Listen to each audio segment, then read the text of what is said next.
اسلام شروع کہاں سے ہوتا ہے اور ختم کہاں پر ہوتا ہے؟ اللہ کا فرمان ہے ان الدین عند اللہ الاسلام، کہ اب اسلام ہی چلے گا دنیا اور آخرت میں کامیابی کے لیے۔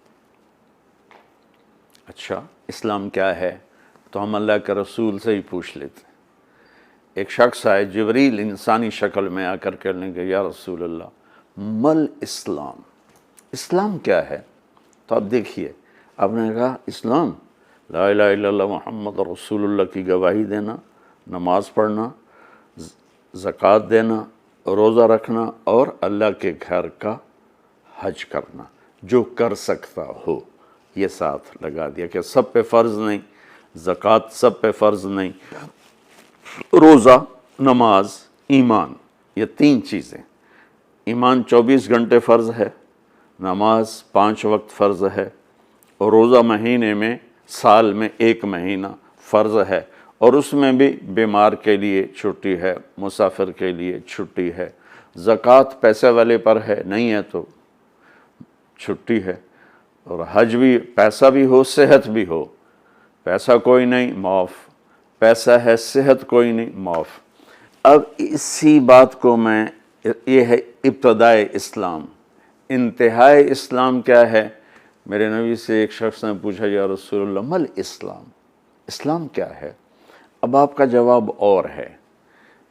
کیا مطلب ہے؟ کہ اب آپ اسلام کی انتہا بتا رہے ہیں، چونکہ یہ سوال آخری حج کے موقع پر عمرو بن عبسہ رضی اللہ تعالیٰ عنہ نے آپ سے سوال کیا جب اسلام مکمل ہو چکا ہے، یا رسول اللہ مل اسلام، اسلام کیا ہے؟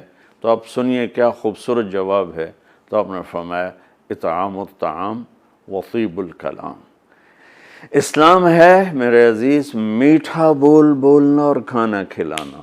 سبحان اللہ، کیا خوبصورت اسلام بتایا ہے۔ کھانا کھلانا، میٹھا بول بولنا۔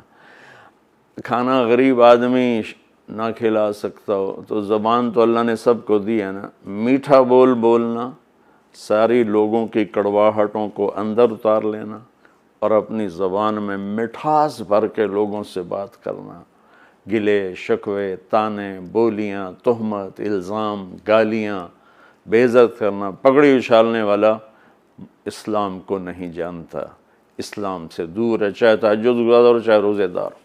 حضرت عمر کا فرمان سنو، حضرت عمر رضی اللہ تعالیٰ عنہ نے فرمایا کہ ایھا الناس لا تغرنکم طنطنۃ الرجل باللیل فی صلاۃ، لوگوں کسی کو تہجد میں روتا دیکھ کے یہ نہ سمجھنے کہ بڑی پہنچی ہوئی سرکار ہے۔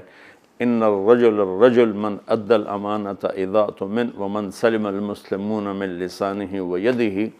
عمر جیسی ہستی فرما رہے ہیں کہ سن لو، کامل انسان وہ ہے جو کسی کو دھوکہ نہ دے اور جو کسی کو دکھ نہ پہنچائے، وہ ہے کامل انسان۔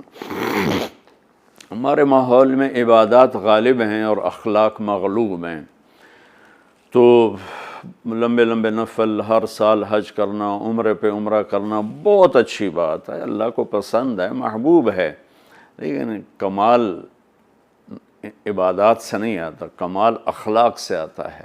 تو میرے نبی نے فرمایا کہ اسلام ہے میٹھا بول بولنا، کھانا کھلانا۔ پھر وہ پوچھتا ہے اچھا یا رسول اللہ ای الاسلام افضل، اسلام کا سب سے اعلیٰ درجہ کیا ہے؟ تو میرے نبی نے فرمایا من سلم المسلمون من لسانہ ویدہ، جو اپنے ہاتھ اور زبان سے کسی کو تکلیف نہ پہنچائے، یہ سب سے اعلیٰ درجے کا مسلمان ہے۔ آپ دیکھیے آپ کیا فرما رہے ہیں، کیا خوبصورت بات۔ جو جہاد کرتا ہے وہ سب سے اعلیٰ درجے کا مسلمان ہے، جو تبلیغ کرتا ہے، جو ذکر کے سارے اور مراقبے کے ساری منازل طے کرتا ہے، جو علم کے سمندر میں غوطے لگاتا ہے، جو راتوں کو اٹھ کے روتا ہے، جو اتنے ہزار دفعہ یہ پڑھتا ہے، اتنے ہزار دفعہ یہ پڑھتا ہے، اتنے ہزار دفعہ یہ پڑھتا ہے، جو ہر سال حج عمرے کرتا ہے، نہیں، سب سے اعلیٰ درجے کا مسلمان وہ ہے جو کسی کو تکلیف نہ پہنچائے۔ خیر الناس من ینفع الناس، آپ نے فرمایا سب سے بہترین انسان وہ ہے جو دنیا کے کسی انسان کو تکلیف نہ پہنچائے، نفع پہنچائے۔ انسان مسلم بھی نہیں کہا، ہر انسان کے لیے جو سکھ کا باعث بن رہا ہے اور دکھ نہیں پہنچاتا، وہ سب سے اعلیٰ درجے کا انسان ہے۔